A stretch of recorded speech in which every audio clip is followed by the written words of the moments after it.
matin. Nous sommes dans sa présence.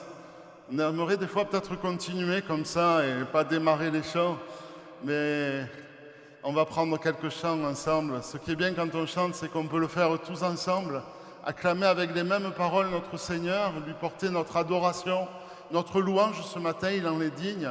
C'est ce que nous voulons faire. Et si nous sommes dans ce lieu, nous ne retenons pas notre louange, ne retenons pas ce matin notre adoration. Je dis toujours que personne ne sorte de ce lieu en disant « j'ai pas pu louer le Seigneur, j'ai pas eu le temps, j'en ai pas eu l'occasion ». Si on en a tous l'occasion, ne serait-ce pendant les chants que nous chantons ensemble, ce sont là des louanges, ce sont des acclamations envers notre Dieu et notre Sauveur qui est là présent. Alors on va commencer ces chants ensemble, on va prendre 2-3 chants, écouter ensuite la prédication, et on aura un moment ensuite de chant, et puis on pourra passer plus de temps dans la prière. Que le Seigneur soit béni ce matin, nous nous attendons à lui, il est au milieu de nous ce matin, et on va commencer par ce chœur qui nous dit que le Seigneur règne, et quelle grâce de pouvoir le proclamer, il est celui qui règne, et on va se lever ensemble pour le proclamer, c'est un chant de proclamation, il a montré sa puissance, il a triomphé avec force, il est vainqueur sur les ténèbres et la mort, il a brisé toutes nos chaînes, libéré les prisonniers, par sa grâce nous sommes sauvés.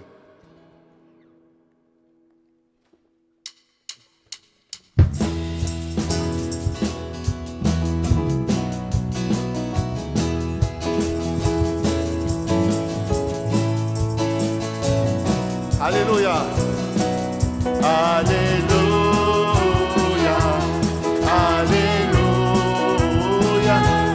Alléluia. Le Seigneur règne.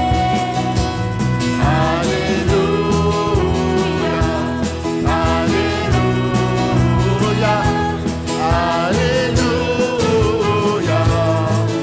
Le Seigneur tout-puissant règne. Alléluia. Alléluia, Alléluia, tous en cœur, Alléluia, le Seigneur règne, Alléluia, Alléluia, Alléluia, le Seigneur tout-puissant règne, il a montré sa puissance et triomphé avec force. Il est vainqueur sur les ténèbres et la mort. Il a brisé toutes nos chaînes, libéré les prisonniers. Par sa grâce nous sommes sauvés. Alléluia.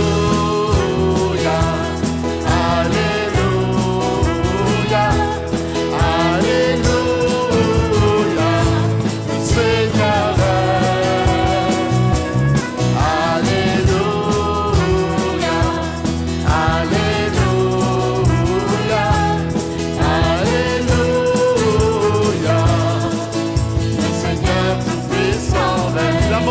Il a montré sa puissance et triomphé avec force. Il est vainqueur sur les ténèbres et la mort. Il a brisé toutes nos chaînes, libéré les prisonniers. Par sa grâce nous sommes sauvés. Alléluia, Alléluia, Alléluia, le Seigneur règne. Alléluia, Alléluia, Alléluia, le Seigneur tout-puissant règne. Alléluia, le Seigneur tout-puissant règne. Alléluia, le Seigneur tout-puissant règne. Alléluia, tu règnes Seigneur ce matin.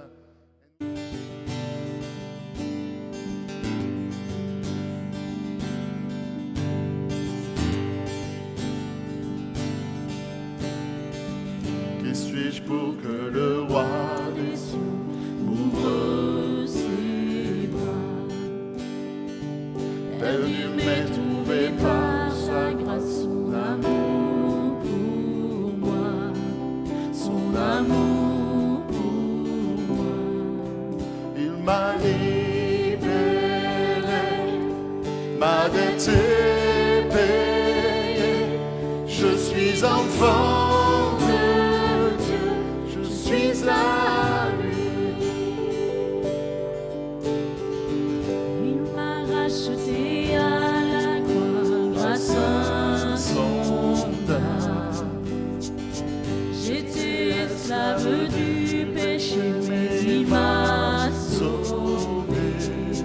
Jésus m'a sauvé. Il m'a libéré, ma dette est payée, je suis enfant de Dieu, je suis à lui. Et dans sa maison, j'ai trouvé ma place, je suis enfant de Dieu, je suis à lui. Je suis choisi et affranchi. En toi je sais qui je suis. Tu es pour moi, pas contre moi. En toi je sais qui je suis. Je suis choisi Et affranchi, en toi je sais qui je suis. Tu es pour moi, Pas contre moi, en toi je sais suis qui choisi. je suis. Je suis choisi Et affranchi, en toi je sais qui je suis. Tu es pour moi, pas contre moi, en toi je sais qui je suis. En toi je sais qui je suis. Encore. En toi je sais qui je suis. Il m'a libéré, ma dette est payée, je suis enfant de Dieu, je suis à lui. Et dans sa maison, j'ai trouvé ma place, je suis enfant de Dieu, je suis à lui. Et dans sa maison, j'ai trouvé ma place, je suis enfant de Dieu, je suis à lui. Il m'a libéré, il m'a libéré, ma dette est payée, je suis enfant de Dieu, je suis à lui. Et dans sa maison, j'ai trouvé ma place, je suis enfant de Dieu, je suis à lui. J'aimerais partager avec vous quelques versets ce matin qui se trouvent dans la première épître de Paul aux Corinthiens, au chapitre 13. Première épître de Paul aux Corinthiens, au chapitre 13, et je vous inviterai ce matin à un face-à-face, une rencontre. Cette rencontre, vous l'avez faite pour la plupart d'entre vous. Vous avez rencontré Jésus, vous avez été touché par Dieu, il a béni votre vie, il a touché votre cœur, mais je voudrais que ce matin, puisqu'à chaque fois que nous nous réunissons, c'est quand même l'idée, c'est quand même la volonté, le principe, je voudrais que chacun d'entre nous, nous puissions nous retrouver face à face, déjà avec le Seigneur. C'est ce que nous verrons dans un premier point, et puis pas que cela. Première épître de Paul aux Corinthiens, chapitre 13, verset 1er, je lis pour vous. « Quand je parlerai les langues des hommes et des anges, si je n'ai pas l'amour, je suis un airain qui résonne, une cymbale qui retentit. Et quand j'aurai le don de prophétie, la science de tous les mystères et toute la connaissance, quand j'aurai même toute la foi jusqu'à transporter des montagnes, Si je n'ai pas l'amour, je ne suis rien. Et quand je distribuerai tous mes biens pour la nourriture des pauvres, quand je livrerai même mon corps pour être brûlé, si je n'ai pas l'amour, cela ne me sert de rien. L'amour est patient, il est plein de bonté. L'amour n'est point envieux, l'amour ne se vante point, il ne s'enfle point d'orgueil, il ne fait rien de malhonnête, il ne cherche point son intérêt, il ne s'irrite point, il ne soupçonne point le mal, il ne se réjouit point de l'injustice, mais il se réjouit de la vérité. Il excuse tout, il croit tout, il espère tout, il supporte tout. L'amour ne périt jamais. Les prophéties prendront fin, les langues cesseront, la connaissance disparaîtra, car nous connaissons en partie et nous prophétisons en partie. Mais quand ce qui est parfait sera venu, ce qui est partiel disparaîtra. Lorsque j'étais enfant, je parlais comme un enfant, je pensais comme un enfant, je raisonnais comme un enfant. Rien de plus normal. Lorsque je suis devenu homme, j'ai fait disparaître ce qui était de l'enfant. Aujourd'hui, nous voyons au moyen d'un miroir, d'une manière obscure, mais alors nous verrons face à face. Aujourd'hui, je connais en partie, mais alors je connaîtrai comme j'ai été connu. Maintenant, ces trois choses demeurent, la foi, l'espérance, l'amour, mais la plus grande de ces choses, c'est l'amour. Amen.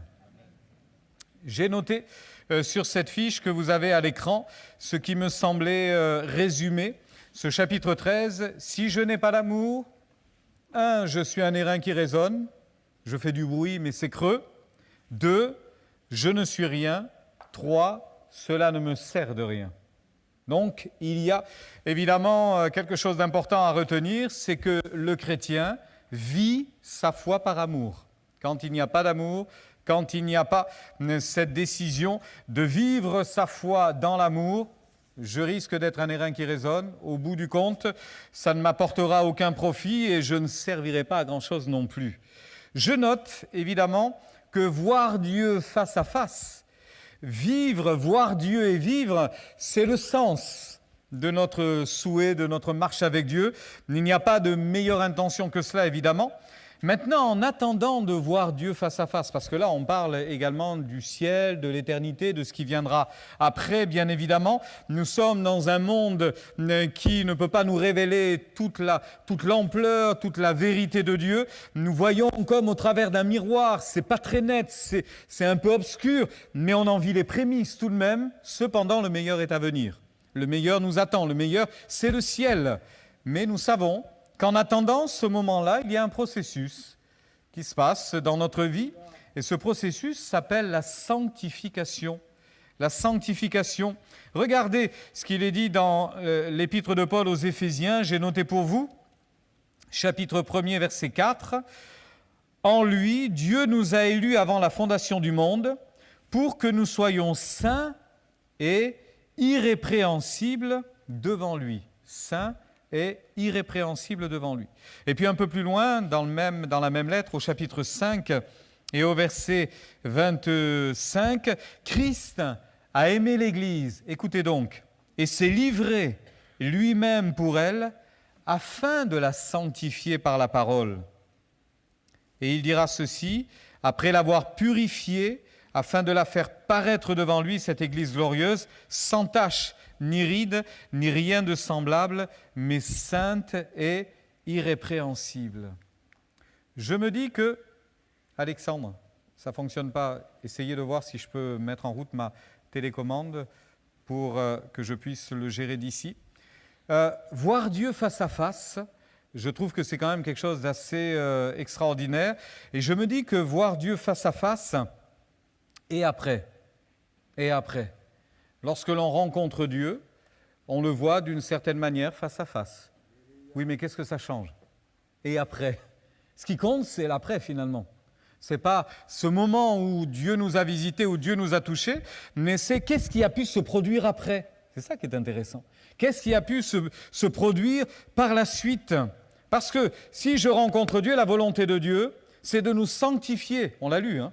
La volonté de Dieu, c'est de viser notre sanctification. Donc la sanctification, qu'est-ce que ça signifie ? La sanctification, être sanctifié par Dieu, qu'est-ce que cela peut bien signifier ? Je l'ai noté, vous l'avez à l'écran. Est-il possible de voir Dieu face à face ? Oui, c'est possible. Des hommes de la Bible ont vu Dieu face à face. D'ailleurs, à Moïse, il sera même dit, c'est un petit bémol, on ne peut pas voir Dieu et vivre, ce n'est pas possible. Tu ne verras qu'une représentation de ma gloire. Mais quelque part, notre rencontre avec le ressuscité nous a fait voir Dieu d'une certaine manière face à face. Voir Dieu face à face, c'est possible, c'est impressionnant, mais c'est carrément un défi. Parce que si je vois Dieu face à face, ça va se présenter comme une évidence, une bénédiction. Ça peut être un tournant dans ma vie. Vous avez des hommes de la Bible qui ont rencontré Dieu, qui ont senti la présence de Dieu, et ça a nécessité des changements, ça a nécessité une transformation, ça a nécessité qu'il se passe quelque chose en eux. Je me souviens de ce patriarche qui s'appelait Jacob. Jacob, à un moment donné, a fait un rêve. Il est endormi, d'ailleurs il est dans une situation qui n'est pas très confortable, il est en train de fuir. Et dans son rêve, il voit une échelle qui part de la terre et qui va vers le ciel, avec des anges qui montent et qui descendent, et Dieu va lui parler. Dieu va lui parler. Et il va lui dire, entre autres, « Je te bénirai, partout où tu iras, je serai avec toi. Je te protégerai, je prendrai soin de ta vie. » Extraordinaire. Sauf que quand Jacob se réveille, il dit, « Dieu était là. Moi, je ne le savais pas. Dieu était là. » Et il a été rempli de frayeur. Pourquoi ? Parce qu'il ne connaissait pas Dieu. Et c'est sûr que pour celui qui ne connaît pas Dieu, se trouver face à face avec Dieu, ça peut susciter bien évidemment de la crainte et de la frayeur, sans aucun doute. Mais je remarque qu'un peu plus loin, il va mener une bataille, une rude bataille d'ailleurs, contre un ange. La Bible dira même que c'est l'ange de l'Éternel. Genèse chapitre 32. Et la bataille va durer une partie de la nuit. Et il y a une expression incroyable dans la bouche de Jacob. C'est qu'à la fin de cette expérience, Jacob dira « J'ai vu Dieu face à face et mon âme a été sauvée. » Voyez le changement du discours ?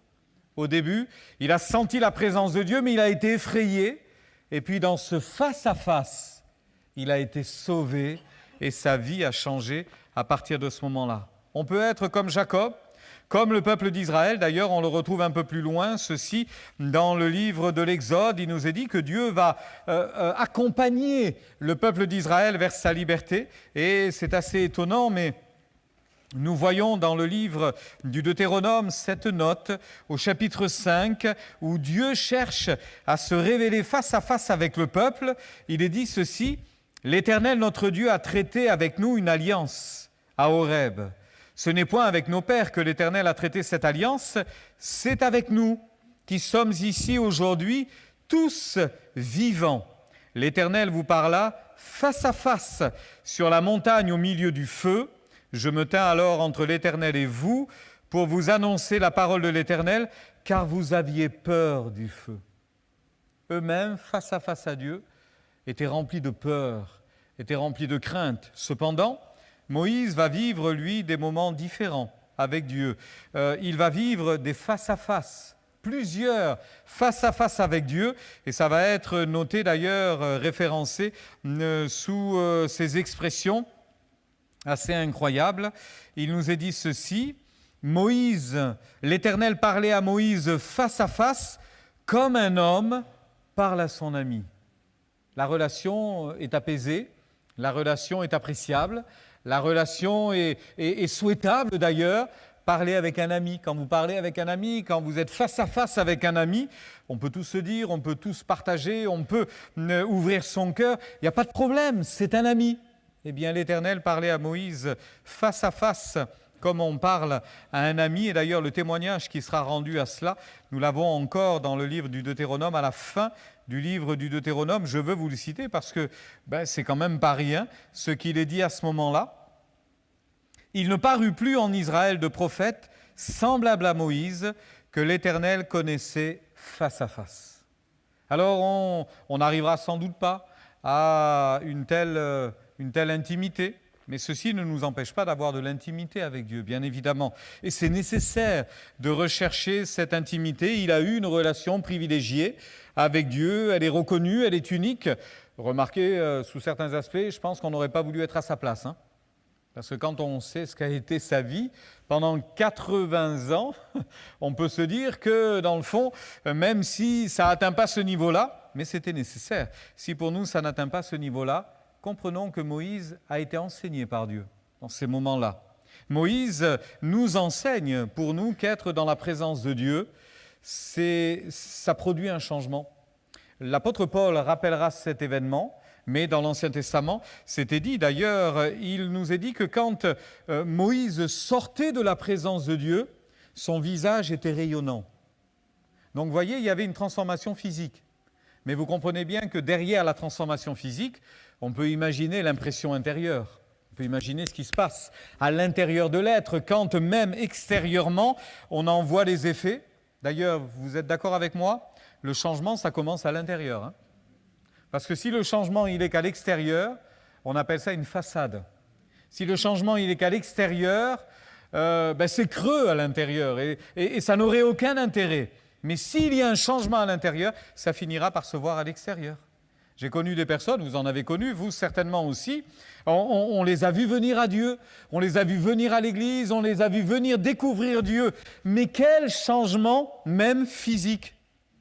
Ils étaient heureux, ils étaient apaisés, ils étaient joyeux, ils avaient de l'allant, du tonus, alors que les premières fois qu'on les a rencontrés, ça pesait sur leur vie, on sentait qu'ils étaient tristes, ils n'étaient pas heureux. La présence de Dieu a provoqué un réel changement. Ça, c'est une vérité, ça, c'est une réalité.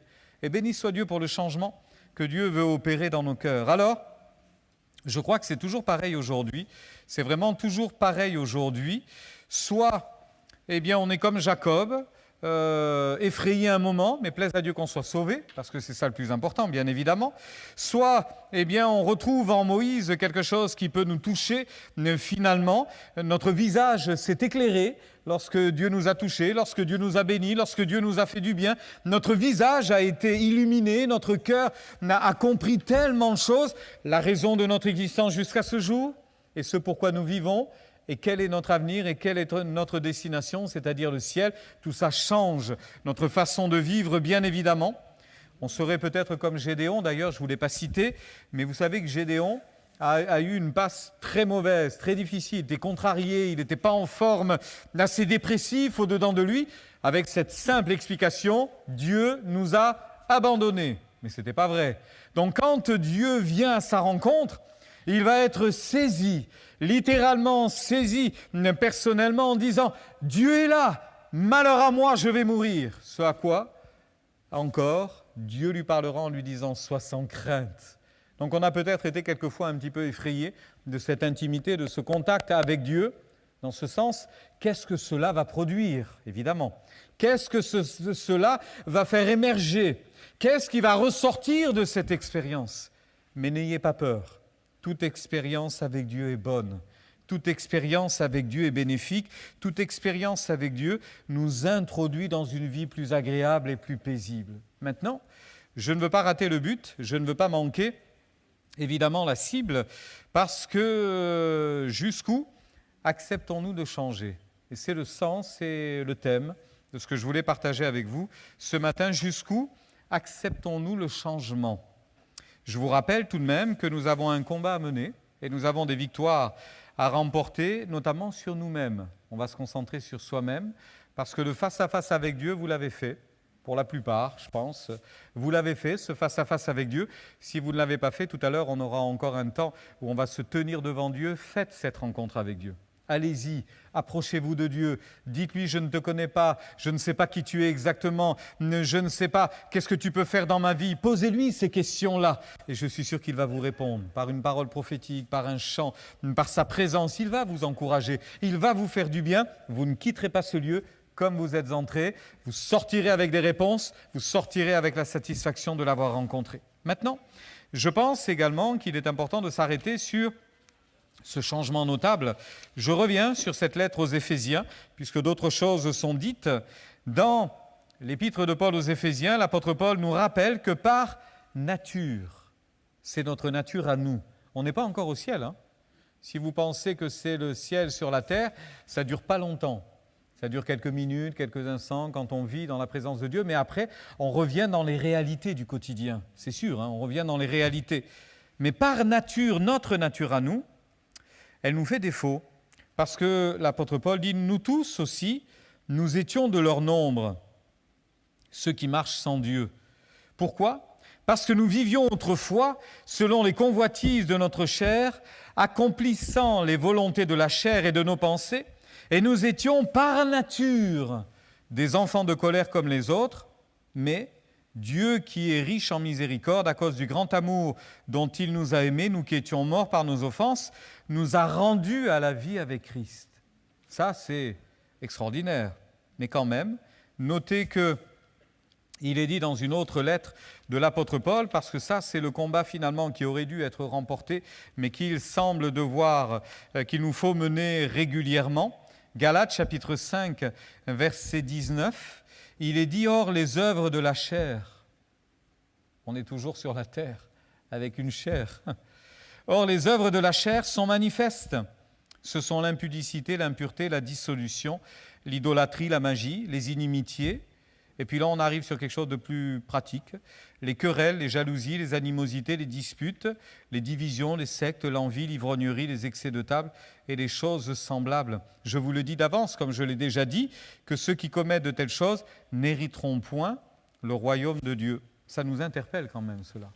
Parce que l'apôtre Paul disait toujours dans cette lettre aux Éphésiens, il suffit de tourner de quelques pages, et nous retrouvons ceci, que toute amertume, toute animosité, toute colère, toute clameur, toute calomnie et toute espèce de méchanceté disparaissent du milieu de vous. Il s'adresse à l'Église d'Éphèse. Il ne s'adresse pas au monde païen, il s'adresse aux chrétiens. L'apôtre Paul dit « Nous étions comme ça avant, mais gloire à Dieu, il nous a changés. » Et on dit « Amen ». Vous dites « Amen » avec moi ? Il nous a changés. Donc logiquement, ça ne devrait pas être adressé à l'Église. Alors j'imagine que vous vous dites « Heureusement que je ne suis pas dans l'Église d'Éphèse ». Mais vous imaginez bien que si je vous cite ce passage, qui est devenu intemporel, parce que si c'est dans la parole de Dieu, ça nous parle. On peut se poser la question tout de même, est-ce que quelquefois nous ne sommes pas revenus à nos déchirements passés, à nos colères, à nos disputes, notre nature humaine qui reprend le dessus? Malheureusement, ça ne devrait pas. La réalité, c'est qu'il y a des batailles à mener, il y a des batailles qu'il nous faut mener sans aucun doute. Sinon, qu'est-ce qui va se passer ? Eh bien, regardez la transformation, le face-à-face avec Dieu, où on pouvait avoir de la crainte et de la peur, et ça s'est transformé en joie et en paix, l'histoire de Gédéon par exemple. Et on a senti notre faiblesse, notre honte, on était misérable devant Dieu quand on voyait notre péché, mais Dieu nous a rendus forts et nous a rendus fiers de lui appartenir. Ça, c'est le miracle de la nouvelle naissance. Et puis, on se souviendra aussi que soit dans ma vie chrétienne, je vais stagner, soit je vais progresser. Et plaise à Dieu que nous ayons envie de progresser, c'est la transformation que Dieu veut accomplir en chacun de nos cœurs. Alors, je reviens sous deux aspects différents. Le premier sera un face-à-face avec nous-mêmes, avec nos semblables, pardon. Tout d'abord, face-à-face avec mon semblable. J'ai eu un face-à-face avec Dieu, j'ai été sauvé. Maintenant, je suis face-à-face avec vous, là. Je vous regarde en face et vous me regardez de face. Donc, on a un face-à-face. Mais vous l'avez avec vos voisins. Là, c'est plutôt de côté, mais vous comprenez ce que je veux dire. On a des relations. On a des relations avec nos semblables. On parle avec les uns, on discute avec les autres. Et la famille de Dieu est riche de cette interaction, de cette communion fraternelle, comme nous le disons. Dans ce face-à-face avec mon semblable, je peux manifester de la bonté. 1 Corinthiens 13. Si je n'ai pas l'amour, je ne sers pas à grand-chose. Donc je veux manifester de l'amour et de la bonté. Quelquefois, je n'arrive pas à montrer de la bonté, alors c'est plutôt de l'indifférence. Je ne m'intéresse pas de l'histoire de mon frère, de ma sœur.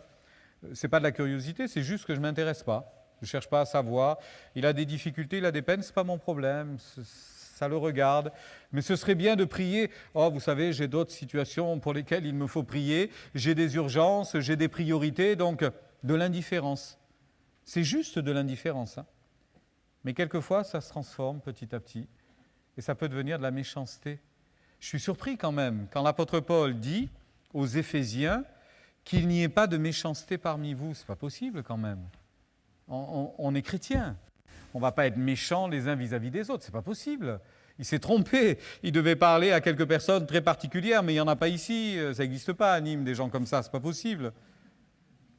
Pourquoi il dit ça? Pourquoi est-ce qu'il insiste que toute amertume, animosité, colère, clameur, calomnie, toute espèce de méchanceté disparaissent du milieu de vous. Soyez bons les uns envers les autres, compatissants, vous pardonnant réciproquement comme Dieu vous a pardonné. Je vois une escalade en fait. Je vois une escalade. Tout d'abord, on parle d'animosité, de colère, de clameur, de calomnie, et on arrive à la méchanceté. Ça semble une dérive finalement. On n'arrive pas à la méchanceté du jour au lendemain. Malheureusement, j'ai connu des gens méchants. Et je suis persuadé que vous en avez connu des gens méchants. Toute leur vie est tracée par un sillon qui montre de la méchanceté. Alors, souvent, la méchanceté, d'ailleurs, c'est une conséquence bien douloureuse, hein, soit d'un non-pardon de quelque chose. Alors, on parle de méchanceté vis-à-vis de la terre entière, ou de méchanceté au sein même d'une famille, par exemple. Au sein même d'une famille, les enfants, les parents, les frères et sœurs, bref, les grands-parents, les petits-enfants. Ça arrive, ça, c'est comme ça.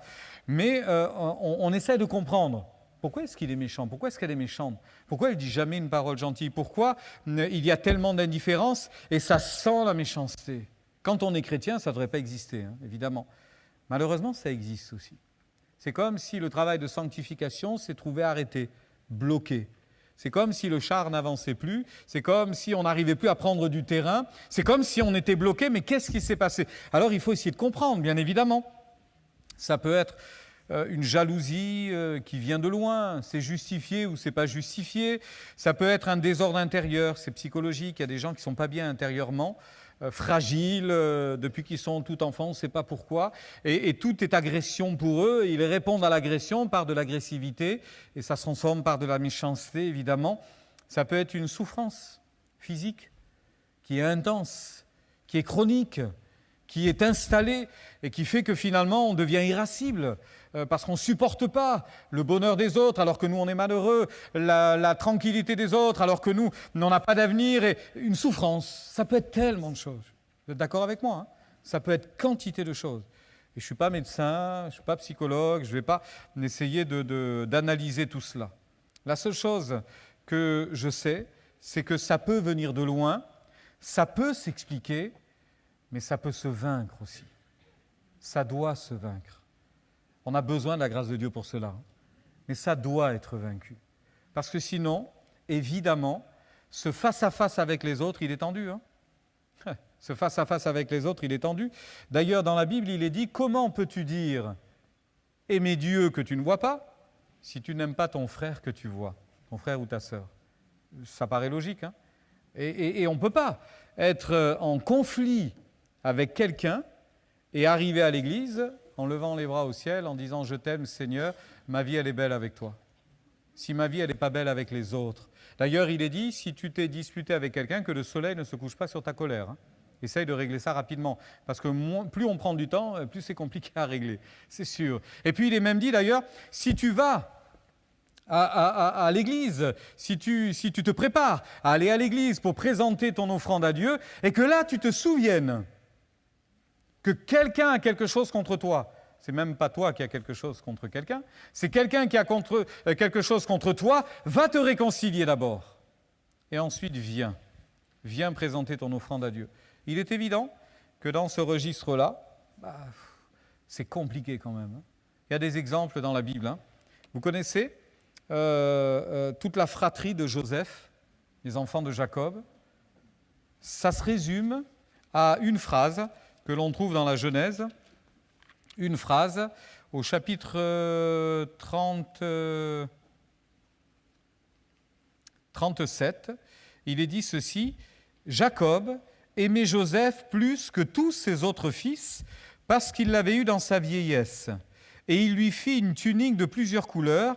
Ses frères virent que leur père l'aimait plus que tous, et ils le prirent en haine. Ils ne pouvaient lui parler avec amitié. Voilà un exemple d'animosité. Et si vous ne réparez pas ça, ça va mal se terminer. Ça s'est mal terminé. Enfin, ça s'est mal poursuivi pour Joseph, bien que l'histoire se termine bien, mais grâce à Dieu. Grâce à Dieu. Joseph va pardonner à ses frères, alors que c'est les autres qui auraient dû lui demander le pardon, mais c'est lui qui pardonnera de son propre chef.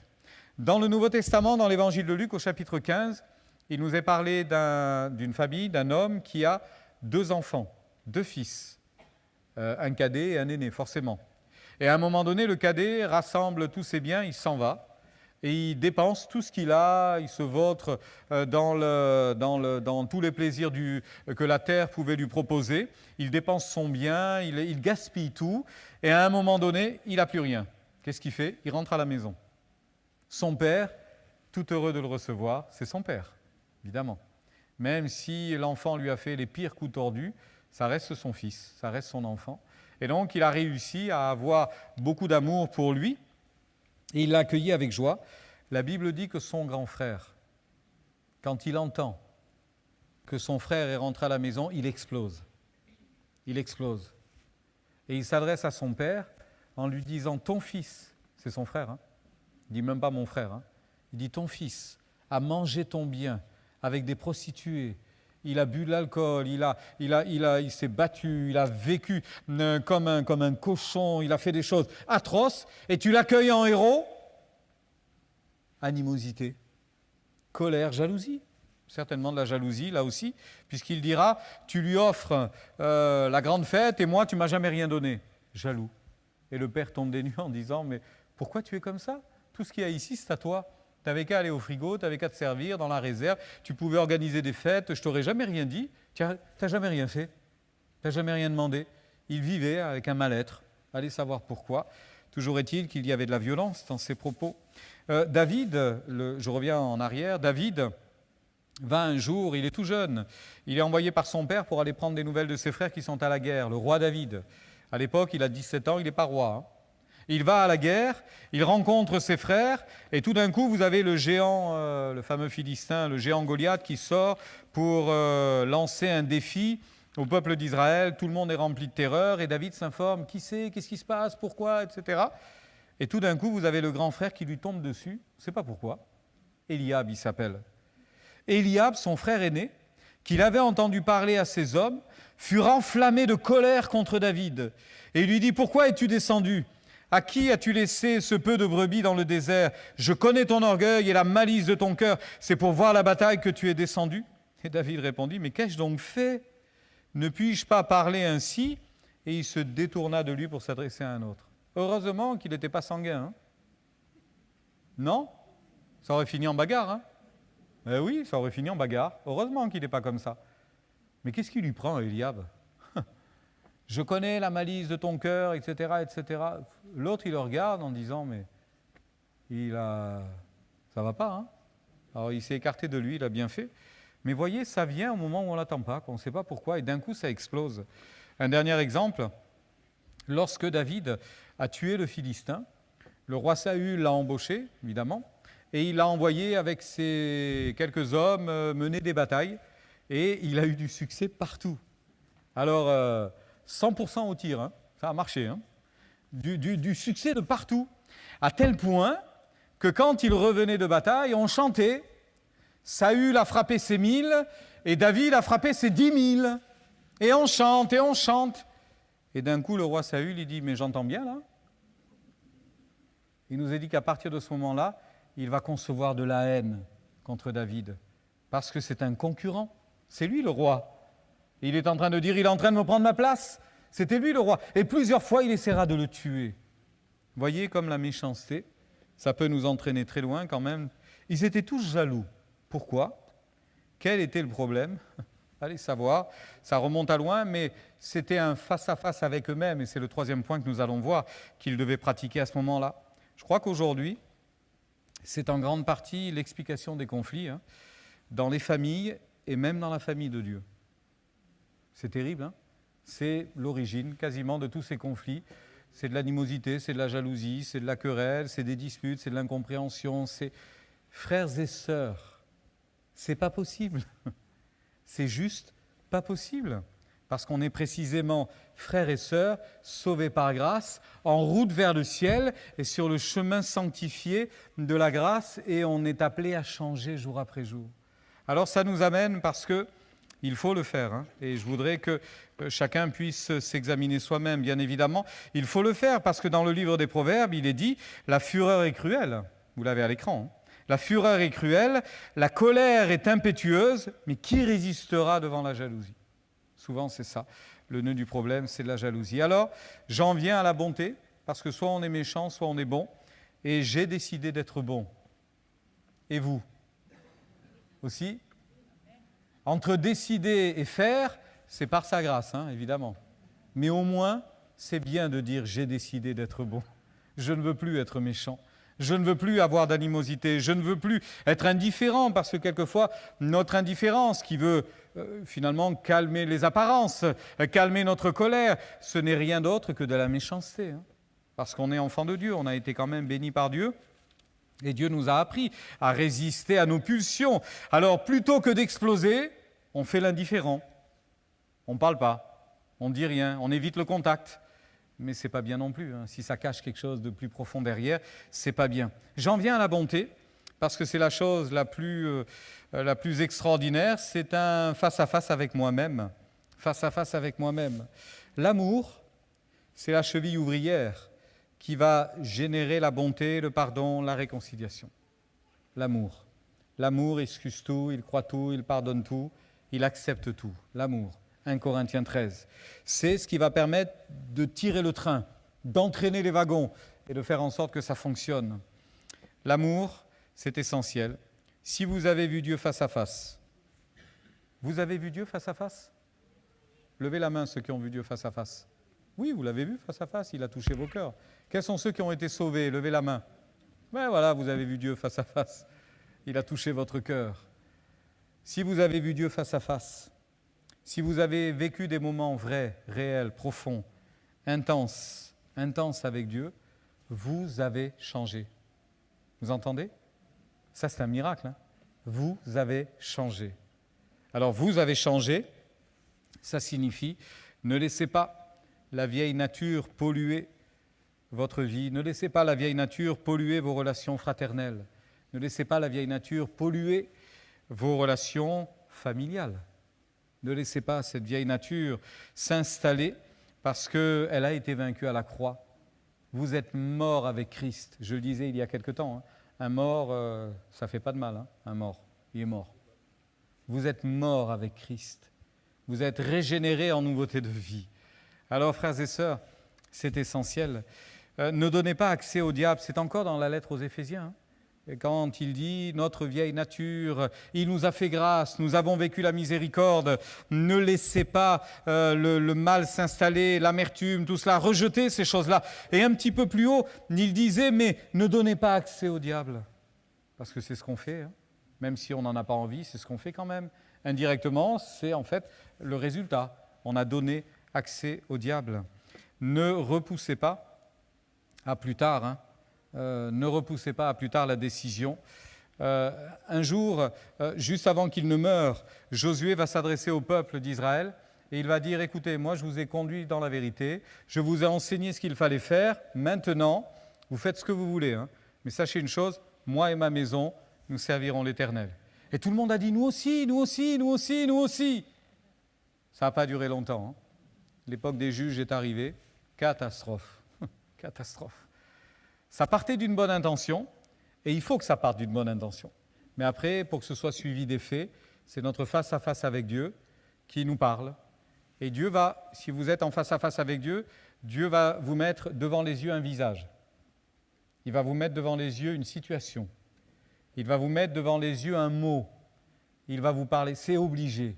Il va vous mettre une situation devant les yeux en disant « Maintenant, fais le nécessaire. Maintenant, fais le nécessaire. » Ça parle de dispute, ça parle de conflit, ça parle d'indifférence, ça parle de non-pardon, ça parle de non-dialogue, ça parle de non-communication. Fais le nécessaire. Et c'est là qu'il faut se lever, et c'est là qu'il faut y aller, bien évidemment. Ne repoussez pas la décision, il faut le faire. Frères et sœurs, il est temps de regarder en face nos conflits, on en a tous. Je vous l'ai dit, ça peut venir de très loin. C'est l'éducation, c'est l'enfance, c'est les coups qu'on a pris. On peut tout comprendre. Certains arrivent même à tout excuser. Mais si on est enfant de Dieu, est-ce que Dieu ne nous a pas donné la force de vaincre ces choses-là ? Est-ce que Dieu ne nous a pas donné la possibilité d'être plus forts que ces pierres d'achoppement, que ces épines sur le chemin, que ces cailloux dans la chaussure ? Vous avez remarqué, c'est quand même assez incroyable, j'ai fait quelques randonnées du temps où on habitait à la montagne. Il suffit d'avoir un gravier comme ça dans la chaussure, vous vous arrêtez. Franchement, vous ne continuez pas à marcher, parce que ça fait mal. Ça fait mal. C'est sûr qu'il n'est pas comme ça le caillou, parce qu'il ne rentre pas dans la chaussure. Forcément. Et voyez-vous, toutes ces choses-là, ce sont des petits renards qui s'infiltrent. C'est jamais gros, parce que les choses grosses, on a tout déposé devant le Seigneur, et il nous en a débarrassé. Merci Seigneur, tout va bien. C'est les petites choses, c'est ce qui reste encore. Pourquoi s'arrêter en si bon chemin, n'est-ce pas ? Pourquoi ne pas continuer ? Pourquoi ne pas aller jusqu'au bout ? J'avais vraiment à cœur de vous partager cela. Je crois qu'il y a une raison. Moi, je ne la connais pas. Vous la connaissez. Je ne vous connais pas tous, et tant mieux d'ailleurs. Mais Dieu vous connaît parfaitement, et ça me suffit. Je crois qu'il est temps de vivre un temps de communion et de paix, pas qu'avec Dieu, mais avec vos semblables, avec votre prochain, avec celui qui est à côté. Suis-je le gardien de mon frère ? C'est une parole terrible que Caïn a prononcée. Suis-je le gardien de mon frère ? Nous sommes le gardien les uns des autres, évidemment, et on l'a déjà partagé cette pensée, mais c'était nécessaire, sans aucun doute, de l'apprendre. J'aimerais que les musiciens viennent maintenant. Et nous allons poursuivre ce temps tous ensemble et nous allons bénir Dieu, nous allons l'acclamer. Voulez-vous vous incliner avec moi ? Nous restons et nous entrons maintenant dans un temps de prière, dans un temps devant Dieu. Nous allons nous approcher de lui et lui ouvrir nos cœurs. Je vous inviterai là maintenant à avoir un face-à-face avec Dieu. Parce que c'est ce que vous êtes venu faire. Je suis venu t'adorer, je suis venu te louer, je suis venu te célébrer, je suis venu t'offrir ma louange. Et en même temps que vous célébrez ce face-à-face avec Dieu, osez un face-à-face avec vous-même et osez ensuite le face-à-face avec vos semblables. Je vais vous proposer quelque chose, ce n'est pas du tout habituel, mais je vous le propose quand même afin qu'on se sente libre ce matin, parce qu'on est tous devant Dieu et il n'y a pas photo, on a besoin de lui. On a vraiment besoin de sa grâce. On a vraiment besoin de son secours. Je voudrais tellement, j'aspirerais tellement à ce que cette parole vous ait piqué, quelques-uns d'entre vous, si c'était nécessaire. Que cette parole est comme un aiguillon et appuyée sur un point qui fait mal, un point sensible. J'aimerais tellement que ce soit le cas maintenant, mais j'aimerais qu'à cette brûlure, à cette souffrance, à cette douleur-là immédiate, j'aimerais qu'il y ait le baume de Dieu qui se pose. J'aimerais qu'il y ait la main de Dieu qui se pose. Alors ça passerait par quelque chose de très simple. Et on va chanter, on va louer Dieu. Dans la présence de Dieu, on est dans sa présence. On va le laisser agir, on va le laisser se manifester. Certains vont élever leur voix.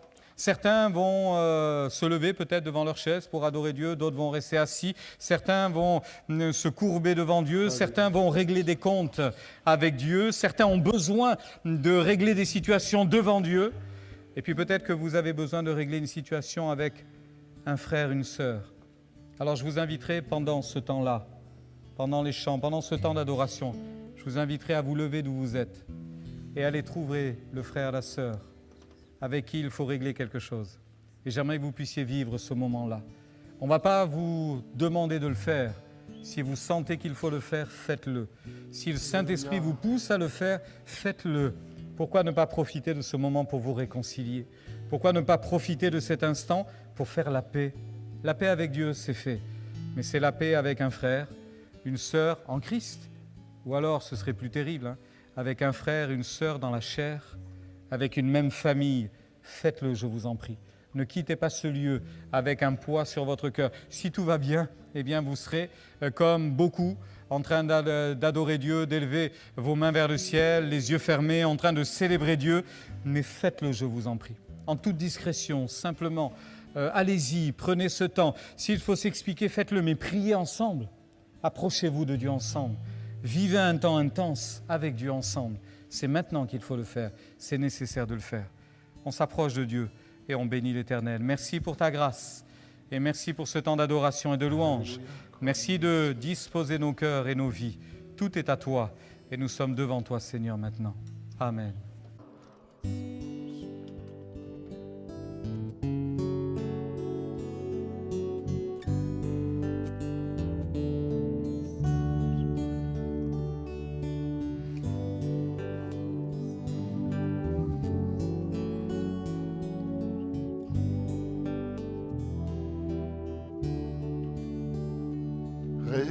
Rédempteur adorable,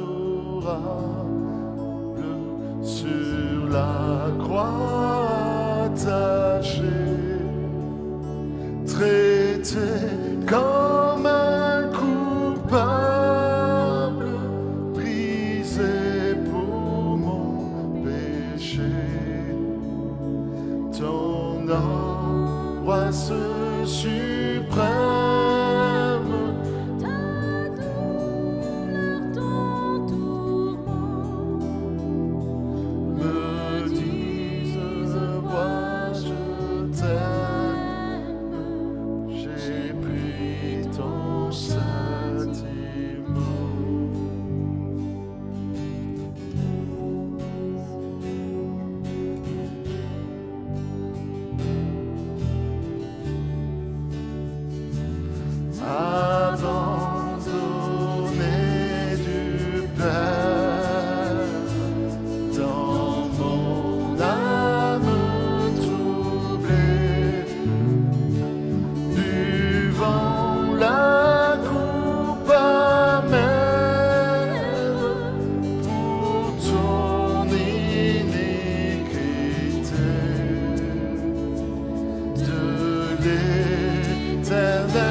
con